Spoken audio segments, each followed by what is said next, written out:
Hello, I'm Jared Willits, and welcome to My Thoughts for What They're Worth, episode number 42, entitled What Is Done Cannot Be Undone. We'll get to that in just a second, but first, if you like the podcast, please like it. Sharing would be great. Subscribing would be wonderful. Do 1, 2, or all 3. I would certainly appreciate it, trying to move the podcast on. My Thoughts for What They're Worth here on YouTube and Spotify. What is done cannot be undone. I'm recording the day before Election Day. I do not know when you might be viewing this or listening to it. Could be the day before, the day of, or the day after, or somewhat beyond all that. But I want to talk about when the dust settles and we have a winner. We have a winner. 50% of the country will be disappointed. 50% of the country will be enthralled that their person has won the right to sit behind the resolute desk. What I'm really not looking forward to, or maybe I am, I really haven't decided yet. Maybe it's kind of like looking at a car wreck when you're driving by, slowing down and doing that, is the big-time news coverage, their objective coverage of the election post-results.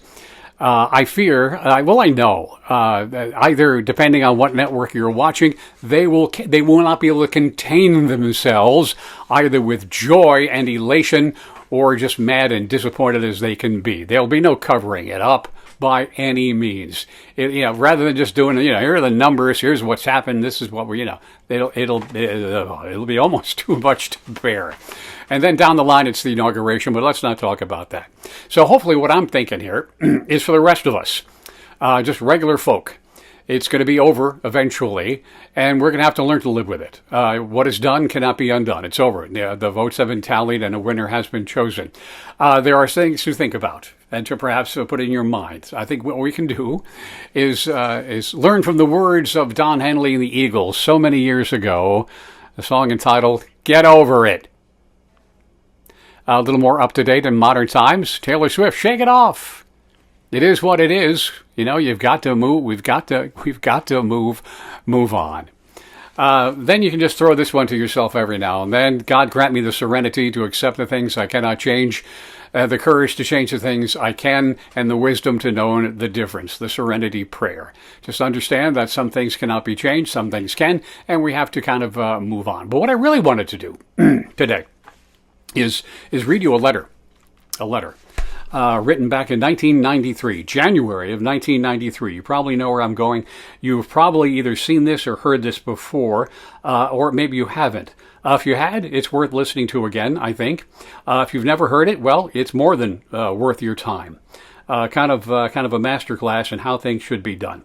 This on White House stationery, dated January 20th, 1993. Dear Bill, when I walked into this office just now, I felt the same sense of wonder and respect that I felt 4 years ago. I know you will feel that too. I wish you great happiness here. I never felt the loneliness some presidents have described.